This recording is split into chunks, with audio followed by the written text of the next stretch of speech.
চুরির লাইসেন্স দিলে কি হইব? মানুষ মাইক না করে লাইসেন্স করা আর কি, যে আমার লাইসেন্স আছে এখন চুরি করার অনুমতি কারা দিব? স্যারে ওসি সাহেব কয়ে দিতে একটু।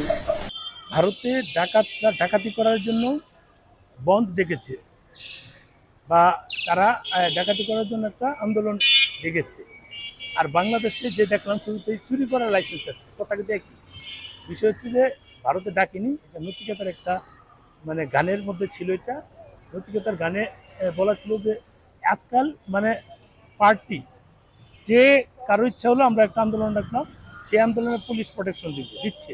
যেমন এখন তো দেশের অবস্থা দেখেন, যে যেটাই করুক আন্দোলন করছে, সবাই পুলিশ যে প্রোটেকশন দিচ্ছে। যে কোনো দল প্রত্যেকদিন 3-4টা করে দল তৈরি হচ্ছে। এরকম এই জিনিসটা দেখে আমার সেটাই মনে হলো, একটা ভিডিও দেখলাম যে এখানে শুরুতে বলছে যে চুরি করার লাইসেন্স আছে, যেন কেউ ডিস্টার্ব না করে, বলতে মানে কোনো ঝামেলা না হয়, নির্বিঘ্নে চুরি করতে চাচ্ছে। নৈতিকতা এটাই বলছিল যে আজকাল ডাকাতরাও আন্দোলন করবে, বন্ধ রাখবে, যে নির্বিঘ্নে ডাকাতি করতে পারছে না, কারণ মানে ঝামেলা করছে, জনগণ ঝামেলা করছে। তারা আন্দোলন করার জন্য রাস্তায় নামবে, পুলিশ প্রোটেকশন দেবে, যেন তারা নির্বিঘ্নে ডাকাতি করতে পারে। এই কথাটার পরিপ্রেক্ষিতে কিন্তু এই কথাটা বললো। আসলে মজার একটা জিনিস যে আমাদের দেশের অবস্থা কি হচ্ছে।